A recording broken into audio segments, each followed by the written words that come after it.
Hello বন্ধুরা, খুব বড় খবর।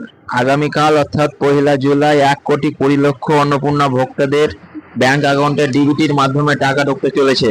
এবার বলি, যাদের 1 তারিখে টাকা অন্নপূর্ণা ভান্ডারের টাকা ঢুকবে না, তাদের কোনো চিন্তা করবার দরকার নাই। তারা হয়তো ভাবছেন যে কি আমাদের ফর্মটা বাতিল হয়ে গেছে, কিন্তু এটা ভাববেন না।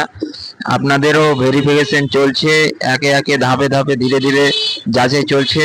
যারা 1 জুলাই 1 তারিখে টাকা পাবেন না, তারা পরবর্তী যখন সময়ে টাকা ছাড়া হবে তখন আপনারা টাকা পেয়ে যাবেন। অন্নপূর্ণা যোজনার ভেরিফিকেশন কিভাবে হচ্ছে সেটা আপনাদের বলি। 4টি ধাপে ভেরিফিকেশন হচ্ছে। প্রথম ধাপ হচ্ছে অনলাইনে প্রথমে ফর্ম জমা হয়েছে। দ্বিতীয়, সমস্ত ফর্ম ডাটা অপারেটরদের অনলাইনে এন্ট্রি করছে। সমস্ত ফর্ম বিডিও অফিসে ভেরিফিকেশন হচ্ছে। বিডিও অফিসে হয়ে গেলে ফর্মটি ডাইরেক্ট ডিস্ট্রিক্ট লেভেলে ভেরিফিকেশনের জন্য পাঠানো হবে। এরপরে যদি ভেরিফিকেশন কমপ্লিট হয়ে যায় তাহলে আপনাদের ব্যাংকে 3,000 টাকা ট্রান্সফার হয়ে যাবে। আপনারা কি ভুল করলে অন্নপূর্ণা যোজনার টাকা পাবেন না সেটা বলে দিই।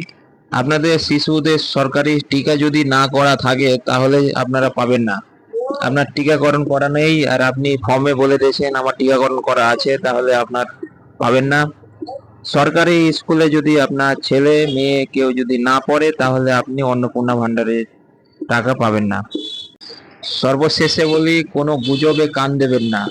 অনেকেই অনলাইন প্ল্যাটফর্মের মাধ্যমে গুজব ছড়াচ্ছে যে যদি part number, serial number, pan number ছোটোখাটো বানান ভুল হয়ে থাকে তাহলে ফর্ম বাতিল। এটা কোনো কথা নেই। পাকা বাড়ি, 4 চাকা গাড়ি, স্বাস্থ্যসাথী কার্ড, বেশি পরিমাণে জমি যদি থাকে পাবেন না এমন কোনো কথা নেই। আপনারা পাবেন।